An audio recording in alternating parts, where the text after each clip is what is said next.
কে হবে ভারতের পরবর্তী ওয়ানডে ক্যাপ্টেন? কে রয়েছেন এগিয়ে?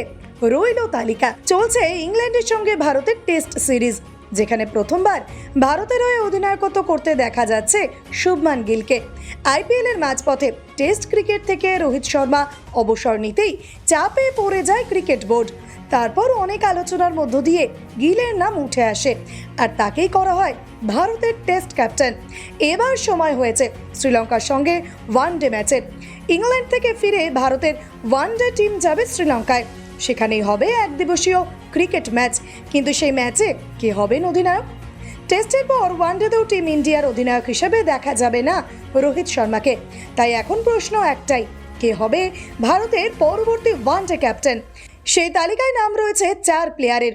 সবার প্রথমেই নাম আসে শুভমান গিলের। বর্তমান সময়ে ভারতীয় টেস্ট ম্যাচের ক্যাপ্টেন হিসেবে দেখা যাচ্ছে তাকে। সেই সঙ্গে গুজরাট টাইটান্সের হয়েও অধিনায়কত্ব করতে দেখা যায় গিলকে। সেই সঙ্গে ওয়ানডেতে রয়েছে 2775 রানের রেকর্ডও। সে তালিকায় তাই সবার প্রথমেই রয়েছে শুভমান গিলের নাম। এরপর রয়েছে শ্রেয়াস আইয়ারের নাম।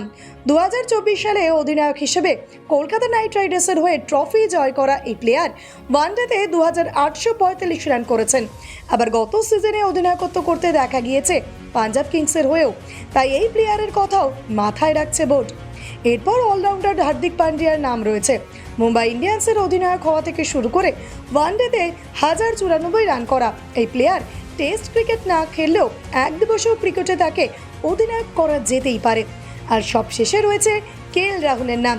রোহিত বিরাটের অনুপস্থিতিতে এবার হয়তো কিছুটা হলেও সম্মান পেতে পারেন ভারতীয় ক্রিকেটের এই নীরব যোদ্ধা।